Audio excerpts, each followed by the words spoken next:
programming, I say, hey, this is pretty easy, and I become a professional programmer. But if all of our programmers are very good at thinking logically and sequentially, then this reinforces the idea that programming has to be logical and sequential. So if we want to radically change how we program, we need to target those changes at new programmers, fresh minds. As it happens, I believe we are witnessing the emergence of an entirely new generation of programmers. These programmers don't come from the traditional computer science education, but instead come from unlikely backgrounds like design and the arts.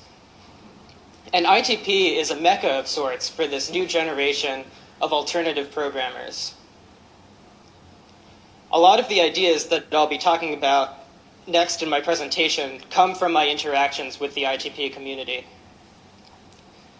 These diagrams here are from an early user study that I did where I asked participants to draw a picture showing how the interactivity in their project worked without making any reference about programming. There are a lot of interesting results from this that I won't have time to go into in the presentation, but I'll give a URL at the end with all of these diagrams and some commentary.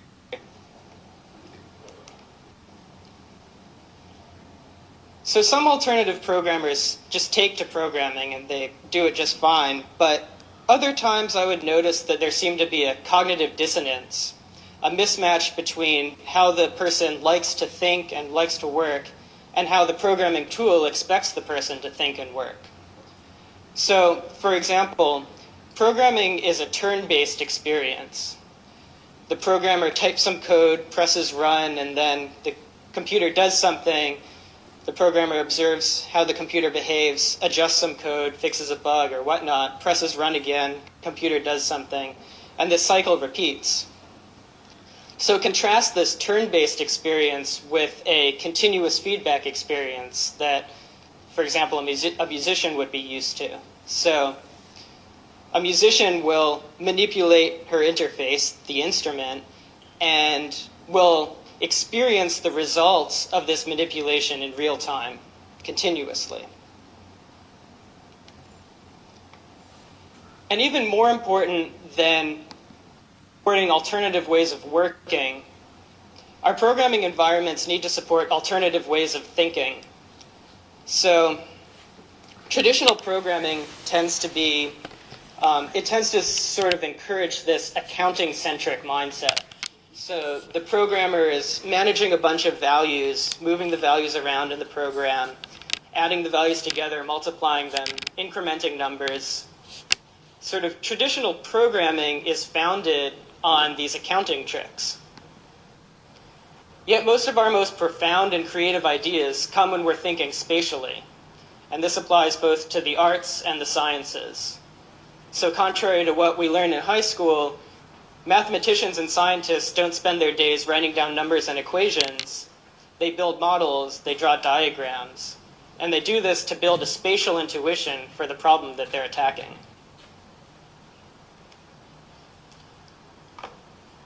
Visual programming environments don't necessarily encourage this spatial mindset that I'm talking about. So you may be familiar with the patch-based languages like PD, MaxMSP, VVVV, Quartz Composer, etc. And these are great, especially because they support continuous feedback, like I was talking about earlier, but they don't actually engage the programmer spatially in the way that I'm talking about. So in this example, the programmer is doing something spatial, deforming some geometry, but to do it needs to use the accounting paradigm. And the code is laid out spatially, but the spatialness of how the code is laid out is irrelevant to the spatialness of the problem that she's working on. So here's an exception that proves the rule. So this is a PD patch for doing Kinect skeleton tracking. And the programmer has laid out her patch to resemble a human form. And each of these groups of boxes corresponds to a joint in the skeleton.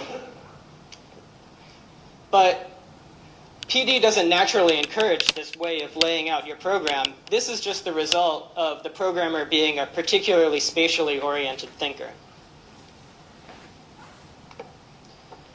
So now I'm going to show a demo of some user interface ideas I've been playing with over the semester that I think encourage a very spatial mindset. So this is called recursive drawing. Here's how it works. So this is a canvas, and I can drag shapes into this canvas. I can move the shapes around. I can rotate and resize them.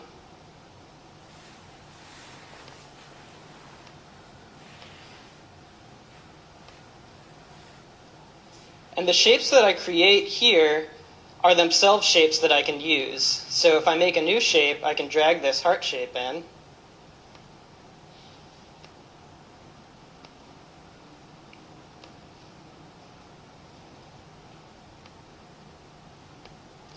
And everything is live, so if I change this original shape,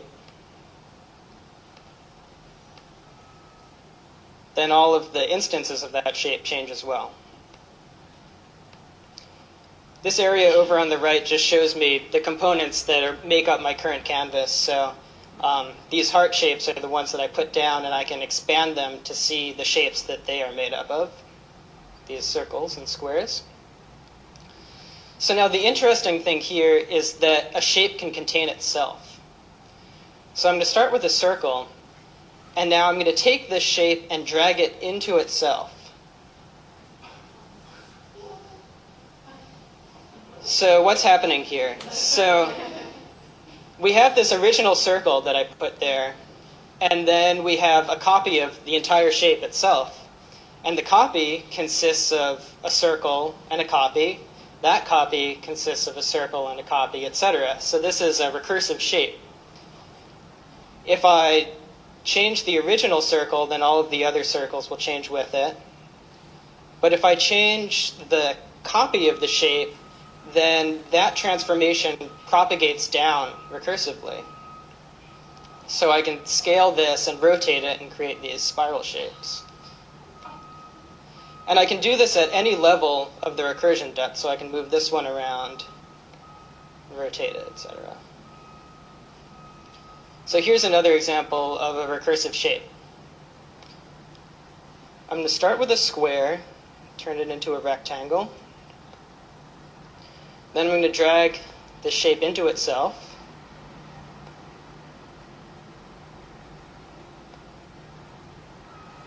Now I'm going to drag another copy of this shape into itself.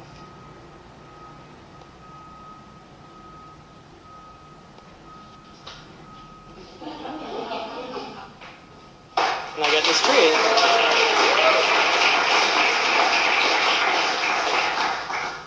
So this is just a recursive shape. It starts with the trunk of the tree, and then there are two branches. But both of the branches are just copies of the tree itself. So I can show that by expanding here and showing that this branch is made up of a trunk, a left branch, and a right branch. This type of interface encourages a certain sort of exploration of the possibilities that wouldn't really be supported, I think, in a textual programming language for creating a shape like this. So for example, this is a binary tree, right? It starts with one branch, and then each branch makes two more branches. So it goes 1, 2, 4, 8, 16, etc. You can see it in the shape. So I was wondering, would it be possible to make a Fibonacci tree? So the Fibonacci numbers go 1, 1, 2, 3, 5, 8, etc. This is a sequence that appears in math a lot and in nature. You derive it by just adding the previous two numbers to get the next one. So how would I go about making a Fibonacci tree in this interface? So really all you have to do is play around a bit, and you can figure these things out. So I discovered just by playing around that I can just take this branch and move it up a level, and then I have a Fibonacci tree. So it goes 1, 1, 2, 3, 5, etc.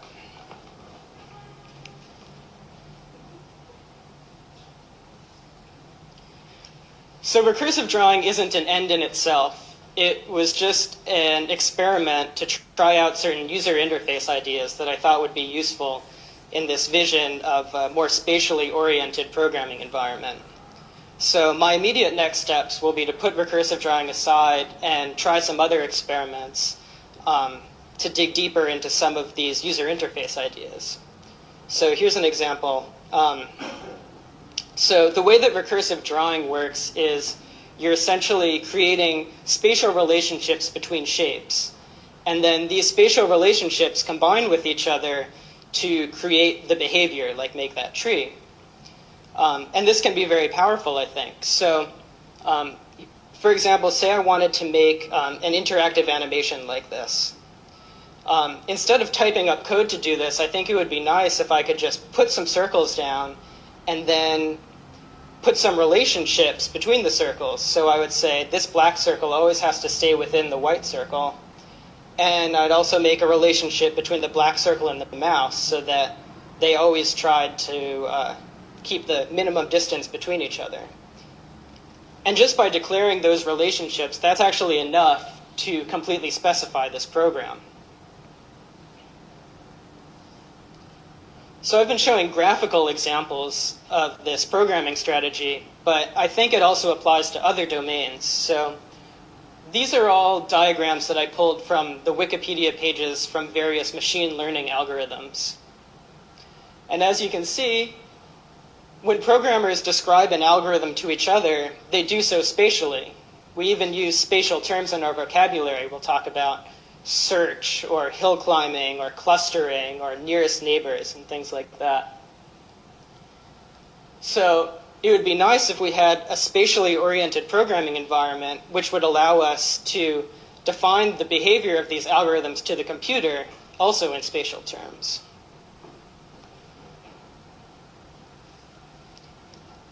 So after I went to the Emerging Programming Languages conference, I went to go see this movie Inception with a few of my friends from the conference. And if you haven't seen this movie, it's basically a sci-fi that's premised on a technology that allows people to have shared dreams. So what would a programming interface look like that would allow us to construct shared dreams? For me, this is the long-term vision of this project and where I would like to see programming go. Programming as a multiplayer, multi-programmer, real-time immersive experience where we're discovering a world as we're creating it. Thank you.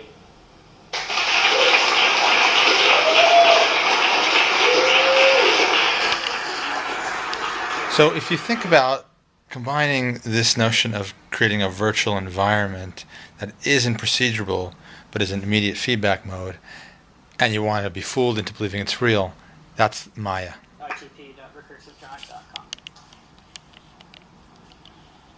itp.recursivedrawing.com and recursivedrawing.com. First question was it feel like to be that smart? In other words, connect with the body, connect with the emotions. I mean, I really think that there's...